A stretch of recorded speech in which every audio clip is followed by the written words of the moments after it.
Hey there, welcome to this update episode from Neura Pod, a channel covering everything related to Elon Musk's brain-computer interface company, Neuralink. In this episode, I'll share what Elon said Neuralink's plans are for 2026, then discuss Neuralink's newest human trial, a voice study for speech restoration, where patients can have their thoughts directly translated to voice. I'll share the newest patient stories, and then we'll hear Elon's prediction for robot surgeons in the coming years. Then, later in this episode, we have the biggest creator in the world, Mr. Beast, meeting the first Neuralink patient, Nolan Arbaugh. We're going with the $10,000 technology, Neuralink, which is a computer chip surgically implanted into the brain, enabling people like Nolan here to reconnect to the world. After that, I'll show you this viral post about talking to animals, and how Neuralink could make this wild possibility a reality. Then we'll look at Sam Altman's new brain interface startup, Merge Labs. I'll talk about another partnership for a Neuralink competitor, and Meta's latest cuts to their Metaverse plans.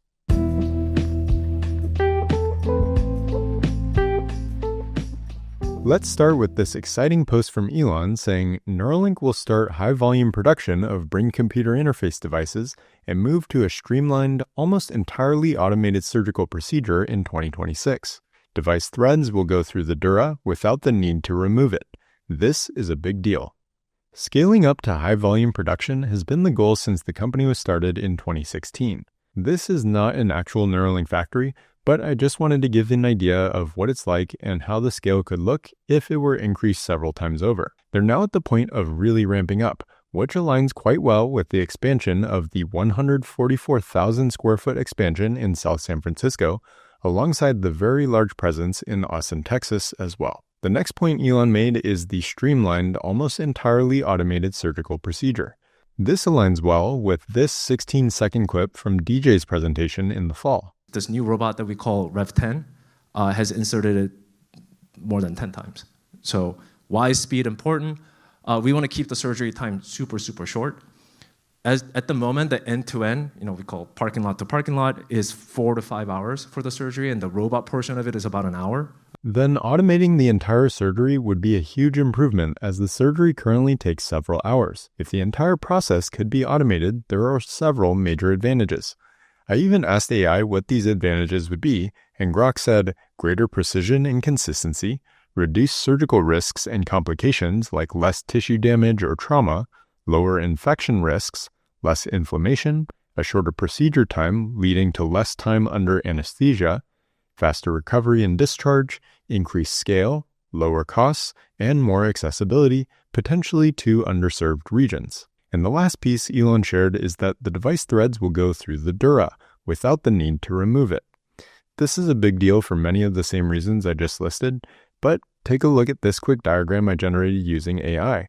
It's not perfect, but I love that we can have these simple visualizations ready in seconds. Now take a look at this image where you can see the dura matter is a fairly thick layer, so by being able to stick the metal threads through that layer without having to cut it open, the infection risk and risk of complications is reduced. I'm personally thankful that such a great team is working non-stop to improve the surgical process. So with the team at a little over 20 patients now, do you think we'll see 100 patients this year? Let's talk about what the newest human trial study is. Neuralink's voice study is giving back a voice to those who have lost it. At least 2 patients now have this implant. This is nuts. I mean, Neuralink is insane to begin with, but isn't this incredible that the team can just stick some metal wires in the brain and understand what someone wants to say? The surgery was done in the speech motor cortex region of these patients, and the implant decodes the brain signals to produce the words the users would like to speak. In other words, this is direct brain-to-voice communication, bypassing the mouse and keyboard altogether. Now, this may sound similar to the implant Brad Smith got. Brad is Neuralink's 3rd patient, and due to his progression of ALS, he's unable to speak. But because of advancements in AI, he has been given a voice in a slightly different way. Brad's Neuralink is decoding his intended physical movement, so he uses his implant to move a mouse to click keys on an on-screen keyboard. Once he begins typing, Grok generates auto-completed phrases and sentences that he can select from. The audio then gets generated by an AI platform called 11 Labs, and vocalizes the sentences he creates. So these are both game-changing implants that achieve a similar result.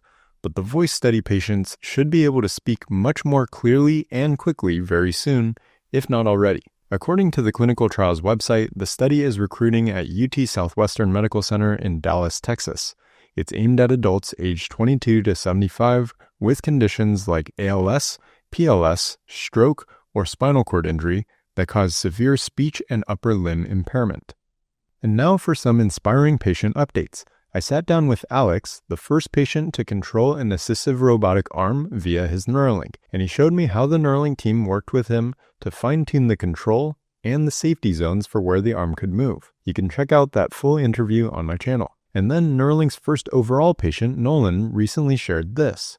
No tech in the world matches Neuralink. Before my BCI, video games weren't even possible. The first day I used Eve to play Civ, I played for 9 hours straight. Now I use Eve for school, emails to clients, and to write this post. Basically what would happen is, say I'm using my mouth stick, and if y'all don't know what a mouth stick is, it's basically just a stick that I hold in my mouth. It has a little piece of fabric on the end of it, basically, and I can use it to touch, like my iPad or something. Y'all might not have seen it today. I have very bad spasms. I'm very spastic. My legs will kick, my whole body shifts to one side or the other, and so sitting in one position to use a mouth stick in front of an iPad is next to impossible. Getting to play Civ all night like that was something I hadn't been able to do since my accident. It was amazing. It was so much fun. I was kicking ass. So it's just not possible with anything else that's out there. Then a UK Neuralink patient, John, shared this.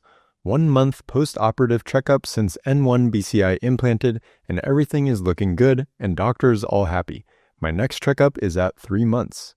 Then Elon elaborated on robot surgeons in his recent interview with the ever-optimistic Peter Diamandis. Check out this clip. Do you think Optimus will be a better surgeon than the best surgeons? How long for that? 3 years. 3 years, okay. Yeah. And by the way, that's I'd say 3 years at scale. Yes. There'll probably be more Optimus robots that are great surgeons than there are all surgeons on Earth. Many takeaways here. Elon is super optimistic as usual. Optimus is incredibly underrated. It's basically a physical version of the AI models we use today. We can just prompt it and the robot will do what we need. On top of that, Tesla's manufacturing expertise means they can scale this. And as Elon has said many times in the past, the goal is to have the robot perform the entire surgery. Potentially, Neuralink's surgical robot will shift from the former R1 robot to the current Rev10 robot to the future Optimus robot surgeon. Then Elon went on to add more context for why this is clearly the right approach. Like LASIK, for example, where the robot just lasers your eyeball. Now, do you want an ophthalmologist with a hand laser? No. It's a little shaky. Get a laser pointer from the cough all over this morning. Sorry. Damn, I got the hiccup. I saw a horror movie like that. Sorry, man. I wouldn't want the best ophthalmologist, with even the steadiest hand out there with a fucking hand laser on my eyeball. Oh my God. Yeah. All right, so it's going to be like that. It's like, do you want an ophthalmologist with a fucking hand laser, or do you want the robot to do it and actually work? Yeah. Then the biggest creator in the world, Mr. Beast, dedicated a segment to Neuralink on his latest video about futuristic tech. Nolan Arbaugh, Neuralink's first patient, played Mario Kart with him here. We're going with the $10,000 technology, Neuralink, which is a computer chip surgically implanted into the brain, enabling people like Nolan here to reconnect to the world. So you were paralyzed from the neck down. Yeah, and for about 8 years, I was trying to find some purpose in my life. And then you got Neuralink, and what has that changed? Anything anyone can do on a computer, I can do. And he literally does it by using only his brain. You are currently moving that with your thoughts. Yeah, man. I want to see you send a text with your brain. Okay. His hands are paralyzed, but we're going to film them so you can see they're not moving. And using the neurons firing in Nolan's brain, Neuralink can translate those signals into movements. He just typed hi with his mind. Is this not crazy to anyone else? But that's not all he can do. So you just think left, and you're about to turn left. Left, right, don't die. No! There we go. He absolutely crushed us playing with only his mind. I never thought would allow me to do anything like this. And Elon also reposted this message on X, advocating for YouTuber Cleo Abram to do an episode completely dedicated to Neuralink. I fully support her and her show. And then we have this humorous viral post from X earlier this month of someone claiming that it's possible to understand what birds are saying.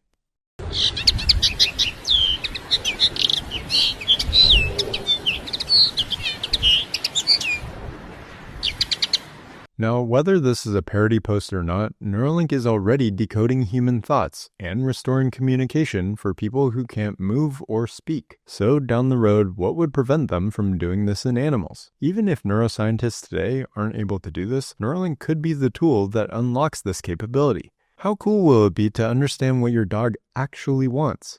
Also, if you like that first image of the dog and want to learn how to use AI tools that can generate great images, or turn bland product images like this into videos like this, grab my free mini course on AI video and image generation at simpleaiprompts.com. The link is in the description. Then right on cue, we have confirmation of Sam Altman of OpenAI leading the newly announced brain-computer interface company Merge Labs. And I say right on cue because there are very few industries that are going to be hotter during the next 5 years. Let's take a look at their opening blog post. They say, "Meet Merge Labs, a research lab with the long-term mission of bridging biological and artificial intelligence to maximize human ability, agency, and experience." They go on to add, "We believe this requires increasing the bandwidth and brain coverage of BCIs by several orders of magnitude, while making them much less invasive. To make this happen, we're developing entirely new technologies that connect with neurons using molecules instead of electrodes, transmit and receive information using deep-reaching modalities like ultrasound, and avoid implants into brain tissue. Recent breakthroughs in biotechnology, hardware, neuroscience, and computing made by our team and others convince us that this is possible." So they're taking a less invasive ultrasound approach to getting information from and sending information to the brain. And again, not only is AI blasting off like a rocket, but medical and neurotechnology startups are being funded left and right. Every major tech company, think Apple, Google, Meta, Microsoft, and more, are going to be investing aggressively or they'll simply be left behind, which is interesting to think about with these next topics. Remember Mark Zuckerberg began building out the infrastructure for a big bet on the Metaverse? Some of that has now slowed down as Meta recently made cuts to the department. This article by The Verge states, 2 months before it changed its name to Meta, Facebook CEO Mark Zuckerberg personally introduced us to his Metaverse for Work, Horizon Workrooms, envisioned as a virtual space for workers to collaborate. Today, the company announced it's shutting that space down. Meta has made the decision to discontinue Workrooms as a standalone app, effective February 16, 2026, reads the note tucked away on a help page. Meta will also no longer sell its headsets and software as a service for businesses.